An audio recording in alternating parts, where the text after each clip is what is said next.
આ છે કાળુકડો. કાળુકડાનો સંભારો બને છે. આવી રીતે સમારી લેવો, ધોઈ નાખીએ.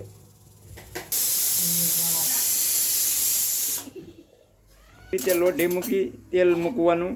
આવી રીતે સિંગ તેલ નાખવું.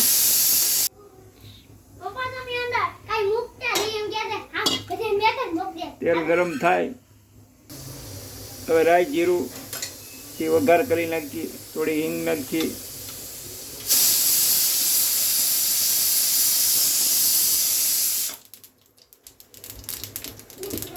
થોડી હળદર નાખીએ. હવે આપણે નાખી દઈએ કાળુકડો.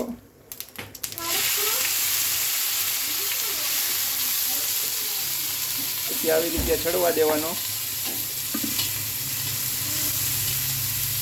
5 થી 7 મિનિટ ચડ્યા પછી ઉતારવાનો રહેશે.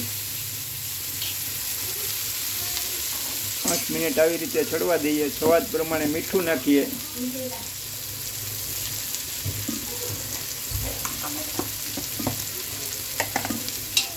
આવી રીતે ક્યારેક ક્યારેક હલાવતા રહેવાનું.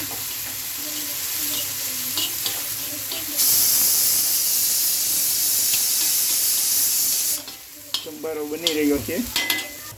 3 મિનિટ જેવું થયું છે. સંભારો આવી રીતે સડી રહ્યો છે,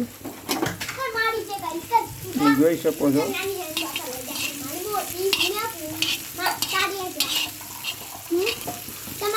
આવી રીતે તેલ બહાર આવે ત્યાં સુધી સડવા દેવો. 6-7 મિનિટ થઈ ગઈ છે. આપણો સંભારો થઈ ગયો છે રેડી. ચાલો હવે આને આપણે સ્વાદ પ્રમાણે જે જમવામાં ખાશું.